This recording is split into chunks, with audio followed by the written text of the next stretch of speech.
லட்சம் கேளு. 4 லட்சம் ரூபா விடுங்க. என்னது? என்னப்பா சொல்றான்? திடீர்னு 4 லட்சம் ரூபாய் போதுன்றான். ஏப்பா பணம் கொடுக்கலன்னா பாத்தியை கொன்னுடுவேன்னு சொல்றவன கேள்விப்பட்டிருக்கேன். இவன் அமௌண்ட் குறைச்சிட்டே வர்றான். இதுல கத்திரிக்காய் வியாபாரமா? போன கொண்டா. டேய் கிட்னா நாயே, 4 லட்சம் அந்த பாத்திக்கு ஜாஸ்திடா. 4 லட்சம் அதிகம்ங்கறான் பாஸ். அப்போ ஒரு ஜெய்பரை கட் பண்ணிக்கோ. 40,000 கேளு. ஒரு 40,000 கொடுத்துறீங்களா? என்னது 40,000மா? 40,000 அதிகம்ங்கறான். அதுவே ஜாஸ்திங்கறானா? என்னடா விச்சா 40,000 கூட நீ ஒர்த் இல்லையா? வர வர உன் வேல்யூ குறைஞ்சிட்டே இருக்கு. செத்தா நீயே நடந்து போய் சுடுகாட்டிலே படுத்துக்கணும். நமக்கு அமௌண்ட் முக்கியம் இல்ல, ஆள் மாறாட்டம் தான் முக்கியம். இல்ல சங்கத்தி? அதுலயே ஒரு ஜெய்பர் கட் பண்ணிக்கோ. 4,000 கேளு. 4,000 ரூபாய் கொடுத்துருங்க. என்னது 4,000மா? என்னப்பா இவங்க அப்பா இவ்வளவு சீப்பா போயிட்டான்? ஏ 4,000 ரூபாய் கூடுறாங்கடா.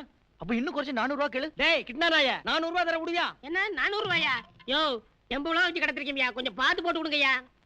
ஓஹோ, டெம்போ எல்லாம் வச்சு கடத்திருக்கானாப்பா. அப்ப அந்த விலையை கொடுத்துரு. டேய் கிட்னா நாயே, 4,000 ரூபாய் கொடுக்குறோம், எடுத்து சொல்லு. மேட்டுப்பாளையம் பக்கத்துல டேய்